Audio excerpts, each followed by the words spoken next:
हिसार जिले के ward number 28 के बुडाना गांव में मौजूद हूं और मेरे साथ जो आप देख रहे हैं वो एक देहाती इंसान है, किसान है, खेत में काम करने वाला व्यक्ति है। लेकिन वो व्यक्ति आम इंसान हर समस्या से जूझता है। हर दिन गांव की, देहात की, खेतों की, खलिहानों की तमाम अलग अलग समस्याओं से फेस करता है, सामना करता है। अभी आगामी चुनाव है, अलग अलग ज़िलों में चुनाव हो चुके हैं, लेकिन अंतिम चरण में हिसार ज़िले में चुनाव हो रहे हैं और ये ज़िला परिषद के भी चुनाव होंगे और सरपंची के भी चुनाव होंगे।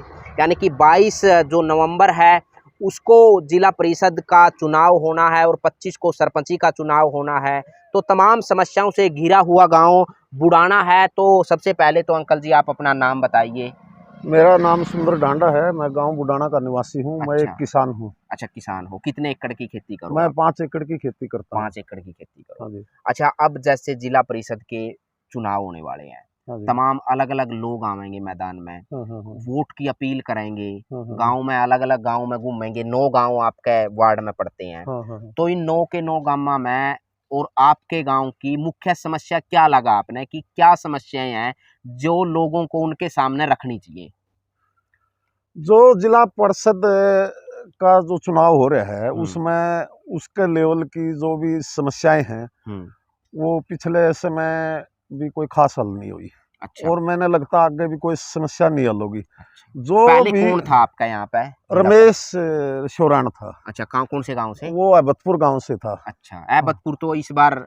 अच्छा, अहमदपुर से था। तो हाँ हाँ, हाँ। बताइए अब क्या बोल रहे थे आप? मैं तो ये कहना चाहता हूँ जैसे गांव में कोई समस्या है, गांव को पूछ के ग्रांट देनी चाहिए। चाहे एमएलए ग्रांट दो, चाहे सरकार ग्रांट दो। अभी ये एक जोड़ गांव के बीच में आया हुआ है, उसके 53 लाख रुपए लग गए, उसका कोई मतलब नहीं। अच्छा। जब फ्लड आई तो उस टाइम वो जोड़ ओवरफ्लो होके उसके साथ लगता रोड से उरली तरफ जोड़ है, जो गांव ने 8 लाख रुपये लगा के मनरेगा से तो 16 लाख रुपये ला दिए और 1 फुट नहीं वो खुदा। अच्छा। और गांव ने 5 ट्रैक्टरों से अपने पैसे से उसको 5 लाख में खोद दिया। अच्छा। इतना गहरा कि वो 10 फुट खोद दिया। उनसे 2 फुट खुद दिया, 12-13 लाख रुपये लग गए। मनरेगा का कोई मतलब नहीं। मनरेगा एक लूट हो रही है। अच्छा, आप ये बताओ कि जोड़ की समस्या आपने जैसे गिनाई, इसके अलावा गांव में कोई स्टेडियम वगैरह है? स्टेडियम है, ये अभी बन रहा है, अधूरा पड़ा है। अच्छा, और इसकी भर्ती होनी चाहिए। इसमें सारी अभी फ्लड आई थी, स्टेडियम के अंदर इतना पानी आया है, दीवारें टूट गई। अच्छा। जो रोड बनाए हैं सरकार ने, इनमें कोई पुल नहीं बनाए। अंग्रेजों के टाइम भी हमारा रजबा है, उसमें सिपन बनाई हुई है और उसके अंदर से ऊंट निकल जाता था ताकि फ्लड का पानी आए निकल जाए, एक जगह रुके नहीं। अब जितने भी रोड या रजबाए बनाए हैं उनमें कोई पुल नहीं बना रखे। अभी हमारे फ्लड आई, ये सारे घर डूबने वाले थे। यहाँ जेसीबी से हमने वो रोड को काटना पड़ा। अच्छा। तो यहाँ पुल बनने चाहिए। फिर यहाँ से पानी आगे क्रॉस हो गया, वो जो मोट को रोड जाता है उसमें कोई पुल नहीं, वो पानी फिर वहाँ खेती मारी। अच्छा, बुडाना जो गांव है वो कितनी आबादी का गांव है और वोट कितने हैं उसमें? हमारे गांव में तकरीबन 5,500 की आबादी का गांव है और 3700 कुछ वोट है, 3700 प्लस। अच्छा, 3700 प्लस वोट। हाँ हाँ हाँ। तो इस बार आपको क्या लग रहा है कि जो ग्राम पंचायत का चुनाव होगा या जिला परिषद का चुनाव होगा उसमें किस तरीका के लोग आगे आने चाहिए? आपको कैसे क्या लगता है? मेरे को तो एक बात समझ में आई, हमारा जो समाज है उसका सिस्टम खत्म हो चुका है। अच्छा आदमी, ईमानदार आदमी, सामाजिक आदमी अगर इलेक्शन लड़ता है उसका 100 वोट भी नहीं आएंगे। हमारी जो आइडियोलॉजी है वो खत्म हो चुकी है। हम खुद ईमानदार आदमी को आगे नहीं लाने चाहते। जो आदमी दारू बांटेगा और करप्शन करेगा। अभी देखो गांव में इतनी दारू बट रही है, जय खड़े हैं सब दारू बांट रहे हैं, कोई कुछ प्रलोभन दे रहा है। अब उस सरपंच को पैसे लग रहे हैं तो करप्शन तो करेगा। अगर एक सरपंच बिना खर्चे बने तो वो गांव के विकास की सोचेगा, हम उसका कॉलर भी पकड़ सकते हैं। अब एक सरपंच का मान लिया 5 लाख रुपये खर्चा आया, एक का 10 लाख रुपये खर्चा आया, इतना बुरा हालत है समाज की। तो यू करप्शन है जो वो क्या हम खुद इसके जिम्मेवार मानता हूं मैं। सरपंची के पंचायत चुनाव के साथ साथ जिला परिषद में भी ऐसा हो रहा है इस बार? सब जगह जो जहां चलता है सब जगह, तो कोई भी चुनाव हो, ये दारू देना और अटपट करना सब जगह चल रहा है अपने देश में। वार्ड नंबर 28 की जो 9 गांव हैं उनकी सबसे बड़ी समस्या आपको क्या लगती है?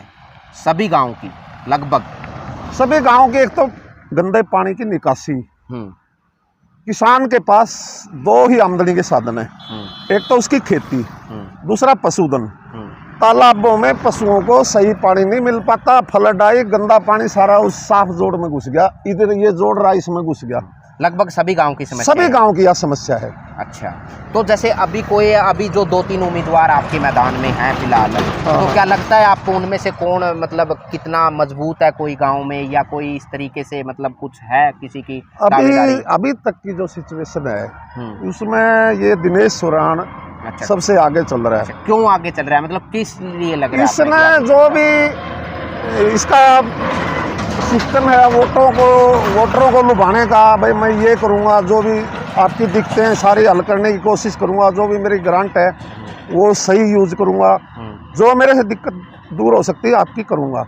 अब मैं मुख्यमंत्री के बराबर तो काम कर नहीं सकता, एक जिला पार्षद की जो जिम्मेवारी है वो निभाऊंगा, और वो लोगों को संतुष्ट करने में अभी तक कामयाब रहा है।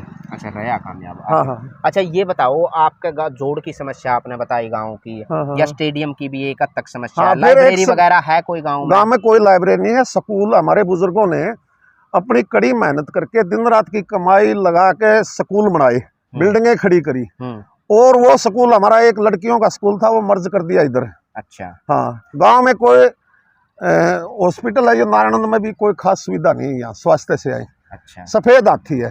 अच्छा, सफेद हाथी, हाँ सफेद हाथी है ये अच्छा। कोई सुविधा नहीं है, मशीनें वगैरह सब हिसार या रोहतक जाओ। ना स्कूल की सुविधा अच्छे से, ना हॉस्पिटल की सुविधा है, ना स्टेडियम की है, ना लाइब्रेरी की। पीने का पानी घर पहुँच रहा है?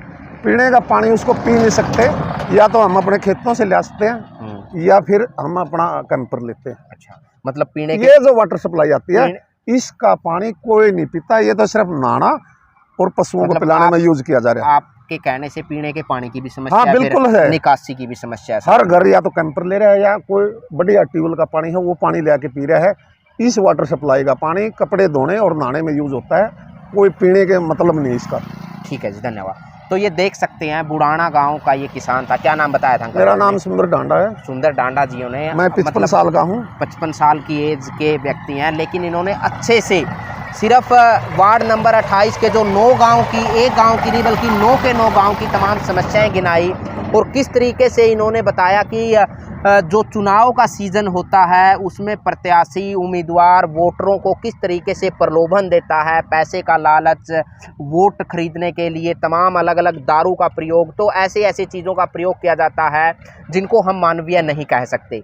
तो अब देखना होगा कि वार्ड नंबर 28 की जनता किसी उम्मीदवार को आशीर्वाद देती है, वो तो भविष्य के गर्भ में छिपा है, लेकिन उसके साथ साथ गांव देहात की जो समस्याएं हैं वो आपके सामने खुलकर आ गई हैं।